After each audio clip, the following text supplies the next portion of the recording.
Senior journalist Axar సత్యం గారు ఉన్నారు, ఆయనతో మాట్లాడదాం. గుడ్ ఈవినింగ్ సార్ సత్యం గారు. Good evening sir. మీకు ప్యానల్లో ఉన్న చౌదరి గారికి, కృష్ణ గారికి కూడా గుడ్ ఈవినింగ్ సార్. సత్యం గారు, ముఖ్యమంత్రిగా చంద్రబాబు నాయుడు గారు ప్రమాణ స్వీకారం చేశారు. సెంటర్ ఆఫ్ ద అట్రాక్షన్గా ఎంతోమంది సీనియర్ సినీ నటులు కూడా వచ్చారు. రజనీకాంత్ గారు అయితే ఏంటి, మెగాస్టార్ చిరంజీవి గారు అయితే ఏంటి, మరి ఎంతోమంది వచ్చారు.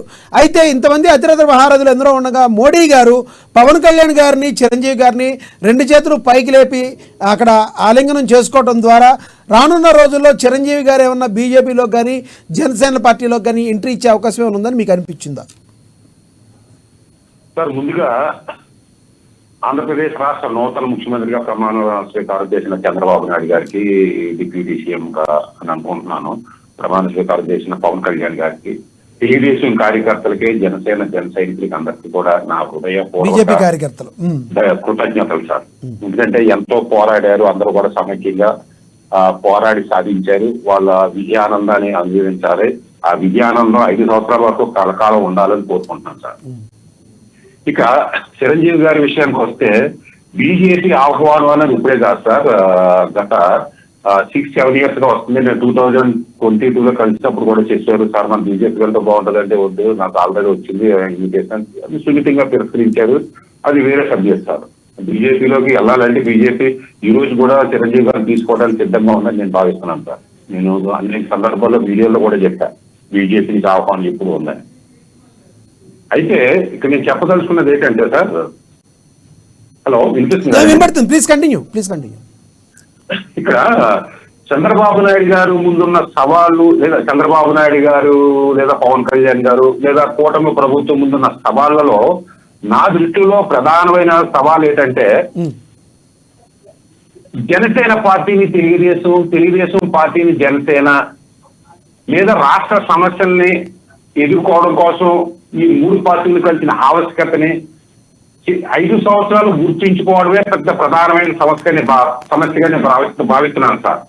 ఎందుకంటే తెలుగుదేశం నాయకులు కానీ, చంద్రబాబు నాయుడు గారు కానీ జనసేన పార్టీ ఇంపార్టెన్స్ గుర్తించాలి. అలాగే జనసేన కూడా తెలుగుదేశం, చంద్రబాబు నాయుడు గారి ఇంపార్టెన్స్ గుర్తించాలి. మేము కలిసే ఉంటాం. గతంలో లాగా చిన్న చిన్న మనస్పర్ధలు ఏమన్నా ఏముండవు, ఎటువంటి పరిస్థితుల్లో కలిసే వెళ్తాము ముందుకు అని చెప్తున్నారు కదా బలంగా. చెప్పడం వేరు, చేతల్లో చూపించడం వేరు సార్. నేను చేతల్లో వచ్చిన తేడాన్ని ఎప్పుడు చెప్పదలుచుకోలేదు, ఎందుకంటే ఆదిలోనే అంశబాధ అన్నట్టుగా చెప్పకూడదు. ఇక్కడ ఒక విషయాన్ని నేను ముఖ్యంగా చెప్పాలి సార్, మీ ద్వారా జనాలకు తెలియాలి. పవన్ కళ్యాణ్ గారి యొక్క పార్టీ యొక్క విజయం సామాన్యమైన విజయం కాదు సార్. ఇప్పుడు నిమ్మకాయల చిన్నజప్ప గారు డిప్యూటీ సీఎం గారు చేశారు, కాపు సామాజిక వర్గం నుంచి, లేదా దళితుల నుంచి అనేక మంది చేశారు, బీసీల నుంచి చేస్తారు. అయితే పవన్ కళ్యాణ్ కూడా డిప్యూటీ సీఎం అని అనుకోవచ్చు, కానీ పవన్ కళ్యాణ్ గారి యొక్క విజయం సామాన్యమైన విజయం కాదు సార్. చంద్రబాబు నాయుడు గారు ఎన్టీ రామారావు గారు అనే లెగసీని, తెలుగుదేశం ఒక లెగసీని దిగుతూ వస్తున్నాడు ఆయన. అలాగే జగన్మోహన్ రెడ్డి గారు, రాజశేఖర రెడ్డి గారు జాతీయ కాంగ్రెస్ పార్టీ అనే లెగసీని కంటిన్యూ చేసుకుని పార్టీ పెట్టి పార్టీ నుంచి విజయం సాధించుకొచ్చారు సార్. పవన్ కళ్యాణ్ కి లెగసీ లేదు సార్. అవును, అక్షర్ సత్య గారు మీ మాటకి అడ్డొచ్చాను. డిప్యూటీ సీఎం గా ఒకవేళ పవన్ కళ్యాణ్ గారు ఇంట్రెస్ట్ చూపించారు అంటే, నిజంగా డిప్యూటీ సీఎం గా తీసుకుంటే గారు ప్రధానమైన కారణం ఏంటి ఒకవేళ తీసుకుంటే?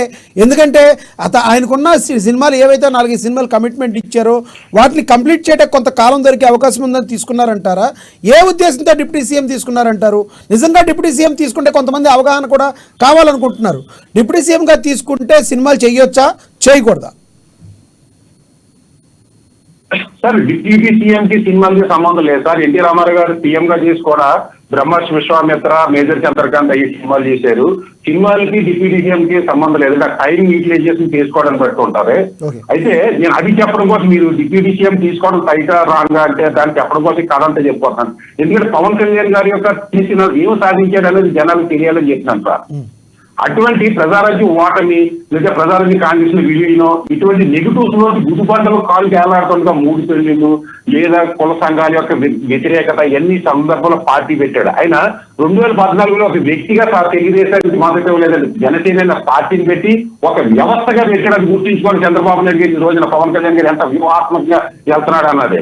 2014లో పోలా సెక్రటరీగా ఏమీ అడగకుండా మీకు మద్దతు ఇచ్చిన పవన్ కళ్యాణ్ గారు 2018లో మేము ప్రళయానికి విమర్శించాడంటే మళ్ళీ తన బాధ్యతను గుర్తెరిగాడు, కాంగ్రెస్ పార్టీని వ్యతిరేకించి ఓడించాడు, జగన్మోహన్ రెడ్డి గారు వ్యతిరేకించి ఓడించారు.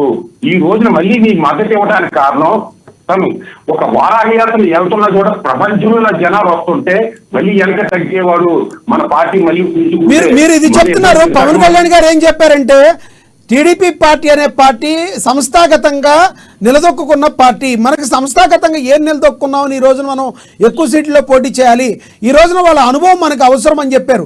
టీడీపీ పార్టీ ఈ రోజు నిలబడటానికి పవన్ కళ్యాణ్ గారు ఎంత కారణమో, పవన్ కళ్యాణ్ గారు 21 సీట్లు గెలవడానికి కూడా టీడీపీ పార్టీ కేడర్ కూడా అంతే కారణం కాదంటారా మీరు?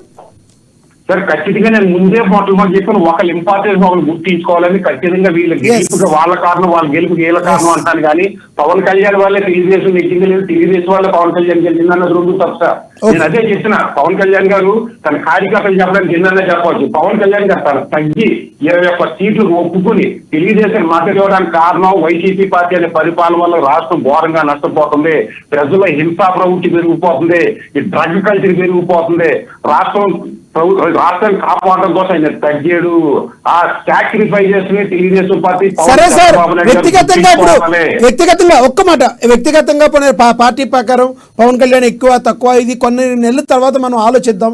ఇప్పుడు ఉన్న బలంగా ఆంధ్రప్రదేశ్ ప్రజలకు మంచి జరగాలి అంటే నారా చంద్రబాబు నాయుడు గారు ఎటువంటి నిర్ణయాలు తీసుకోవాలి, పవన్ కళ్యాణ్ గారు ఎటువంటి నిర్ణయాలు తీసుకుంటే ఉన్నట్టుండి ప్రజలకు కొంత ఉపశమనం జరుగుతుంది, ఏ రంగాల్లో మీద కాన్సన్ట్రేట్ చేయాలని మీరు భావిస్తున్నారు? ఒక జర్నలిస్ట్ గా మీరు చెప్పండి. పవన్ కళ్యాణ్ గారు చంద్రబాబు నాయుడు గారు ప్రభుత్వం సక్సెస్ అవడానికి లేదా ఆంధ్రప్రదేశ్ ప్రభుత్వం సక్సెస్ అవడానికి అన్ని విధాలుగా సహకరిస్తూ వస్తున్నారు. అలాగే చంద్రబాబు నాయుడు గారు కూడా పవన్ కళ్యాణ్ గారికి ఇంపార్టెన్స్ ఇస్తూ వస్తున్నారు, దానికి కాదంటం లేదు. కానీ అది చేతల్లో చూపించాలి, మాటల్లో చూపించాలి. నేను ఎందుకంటే చూపిస్తారు సార్, పాయింట్అవుట్ చేయడానికి ఇష్టం లేకుండా డైరెక్ట్ గా చెప్తున్నాను. చూపిస్తారు సత్యం గారు, నేను అడిగేది కాదు, చూపిస్తారు. మీరు చూపించకపోతే ఎటువంటి పరిస్థితుల్లో మీలాంటి పత్రికా సోదరులు అయితే ఏంటి, ఎవరైనా కూడా నెగిటివ్ ఉంటే కంపల్సరీ అడుగుతారు. నేను అడిగేది అది కాదు. ఇప్పటికిప్పుడు నాయుడు గారు అదేవిధంగా పవన్ కళ్యాణ్ గారు దేని మీద కాన్సన్ట్రేట్ చేయాలి, ప్రజలకి ఏది చేస్తే వాళ్ళకి కాస్త ఉపశమనం కలుగుతుంది, అతి త్వరగా ఈ ప్రభుత్వం మీద నమ్మకం అనేది ఏర్పడుతుంది, ఏ రంగాల మీద కాన్సన్ట్రేట్ చేయాలని అడుగుతున్నా, అది అడుగుతున్నాను నేను. ప్లీజ్ సార్, ప్రధానంగా సమస్యలు తీసుకోవాలంటే ఇప్పుడు 3 ప్యారలల్ వ్యవస్థలు ఉన్నాయి సార్ గ్రామాల్లోని. ఒకటి పంచాయతీ రాజ్యాంగం ద్వారా ఏర్పడిన పంచాయతీ వ్యవస్థ, 2 జగన్మోహన్ రెడ్డి గారు సృష్టించిన సచివాలయ వ్యవస్థ, వాలంటీర్ వ్యవస్థ. ఈ 3 ఒకదానికి ఒకదానికి సంబంధం లేకుండా ఉన్నాయి. ఈ 3 కలిపి పంచాయతీ కింద తీసుకొచ్చి ఈ సచివాలయాన్ని వాలంటీర్ సంఖ్యను తీసుకొచ్చి ఇది రాజ్యాంగంగా ఏర్పడిన పంచాయతీలకు తీసుకొచ్చి స్ట్రీమ్ లైన్ చేయాల్సిన అవసరం ప్రధానమైన సమస్య. రెండోది, ఈ సంక్షేమ పథకాలైన ట్రాప్ లో గాలిలో పడిపోయి ప్రభుత్వం ఒకసారి అప్పులు ఊబులో పోతుంది, దాన్ని బయటకు తీసుకురావాల్సిన అవసరం ఉంది. చంద్రబాబు నాయుడు గారు కూడా కొన్ని అలవరకాన్ని హామీలు ఇచ్చారు, 3 బస్సెస్ అయ్యని. అటువంటి దాన్ని పునఃసమీక్షించి సంక్షేమ పథకాన్ని గ్రాడ్యువల్ గా తగ్గించుకుంటూ వస్తూ అభివృద్ధిని పరిశ్రమలు అడ్డు పెంచాలి, ఒక ప్రత్యేక హోదాలాంటి దానికోసం కన్విన్స్ ట్రై చేయాలి, ట్యాక్స్ బెనిఫిట్ ట్యాక్స్ ఇవ్వాలి, పరిశ్రమలు తీసుకురావాలి, రెవెన్యూ జనరేట్ చేసి పరిశ్రమలు తీసుకొచ్చి అభివృద్ధిని ఆ అమౌంట్ ని ఎక్కువ అమౌంట్ ని అభివృద్ధికి చేసి ఎంప్లాయ్మెంట్ జనరేట్ చేసే విధంగా చెయ్యాలి. మూడోది, వ్యవస్థలో గాడి తప్పిపోయాయి. పోలీస్ వ్యవస్థ గాని రెవెన్యూ వ్యవస్థ గాని అంటే అధికార పార్టీ కింద తొత్తులనే దాన్ని తగ్గించాలి. ఏ పార్టీ వాడైనా సరే నిష్పక్షపాతంగా చేసే విధంగా వ్యవస్థలను తయారు చేసే బాధ్యత పవన్ కళ్యాణ్ గారికి, చంద్రబాబు నాయుడు గారికి ఉంది. కంక్లూడ్ చేయండి సత్యం గారు, మీరేం చెప్పదలుచుకున్నారు? కంక్లూడ్ చేయండి సార్. ఎన్ని జరగాలంటే వీళ్ళు ఒకరికొకరు రెస్పెక్ట్ ఇచ్చుకోవాలి. రెస్పెక్ట్ ఇచ్చుకోకుండా మా వాళ్ళనే గెలిచింది, మా చంద్రబాబు నాయుడు గారు అని తెలుగుదేశం వాళ్ళని, మేము ఇంత చేసిందని కూడా మాకు రెస్పెక్ట్ ఇవ్వలేదని జన సైనికులు అనుకున్న రోజున ఈ జోడెద్దుల బండి అనేది ఒక ఎద్దు ముందుకెళ్లిన రోజున ప్రజలకి తీర్పుకి విఘాతం కల్పించిన వాళ్ళు అవుతారు. ఇది బోలా శంకరుడిగా కనిపించిన పవన్ కళ్యాణ్ మళ్ళీ రేపు పొద్దున ప్రళయ రుద్రుడిగా మారే అవకాశం వస్తుంది. అది జరిగిన రాష్ట్ర ప్రజలు తీర్పు కూడా. సరే సార్, ఇంకా టైం ఉంది కదా సత్యం గారు, దానికి మీరు ఇప్పుడు మీరే అన్నారు ఆదిలోనే హంసపాద్ అన్నట్టు నేను ఇలా మాట్లాడకూడదు అంటూనే మీరు చలోక్తిగా మాట్లాడుతుంటే అవతల వాళ్ళకి కూడా కొంచెం ఇబ్బందిగా ఉండే అవకాశం ఉంటుంది కదా సత్యం గారు. ఒకరికొకరు రెస్పెక్ట్ ఇచ్చుకుని ప్రజల తీర్పుకి అనుకూలంగా వెళ్ళాలని నేను ఆశాభావం వ్యక్తం చేస్తున్నాను. ఓకే సత్యం గారు.